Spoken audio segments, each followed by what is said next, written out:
आप नित्यनेम में भी पढ़ते हो, अपने नित्यनेम के अंदर आपको बहुत कुछ विज्ञान है। विज्ञान माने तत्व ज्ञान है, विशेष ज्ञान है। और इस ज्ञान को आप केवल एक रूटीन में पढ़ लेते हो कि हमने ये एक पढ़ना है, प्रतिदिन नित्यनेम करना ही करना है, लेकिन एक व्यवस्था बनाकर नहीं इसको प्रतिदिन करना चाहिए।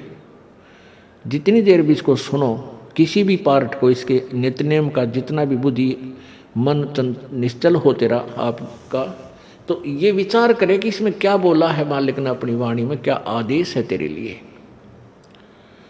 क्योंकि आप पौन घंटा नित्यनेम करते हो, इसमें ज़्यादा से ज़्यादा आपका मन 20% इस नित्यनेम के अंदर आप 20% ही सुन पाते हो।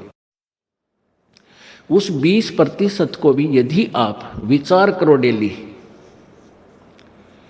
कि इसमें क्या आदेश है मालिक का, और फिर अपने जीवन को सारा दिन, उस दिन को ऐसे ही सुचारू रखो।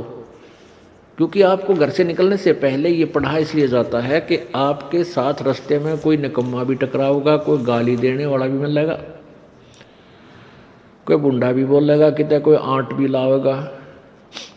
तो उनके साथ आपने कैसे व्यवहार करना है। आवत गाड़ी एक है, उल्टा हो अनेक, और कह कबीर ना उलटियो हुआ रहे एक की एक। इसको पढ़ना नहीं है।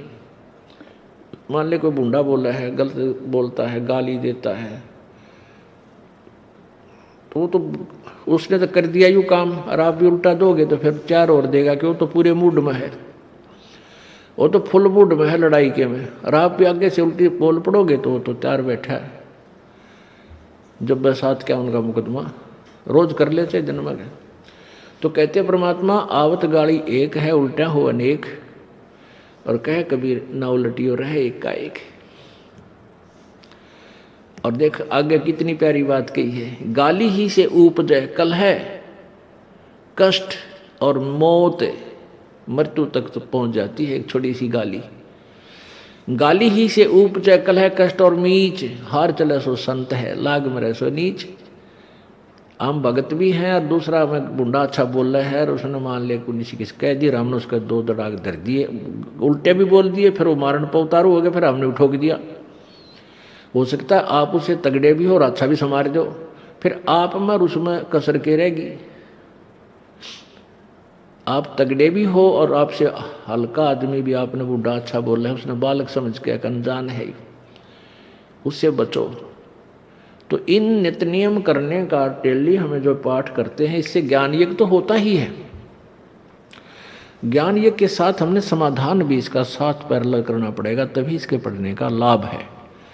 एक लाभ तो हो गया ज्ञान यज्ञ का, और उसके ऊपर अमल हमने किया नहीं, उसका काम फिर सारा बिगड़ गया।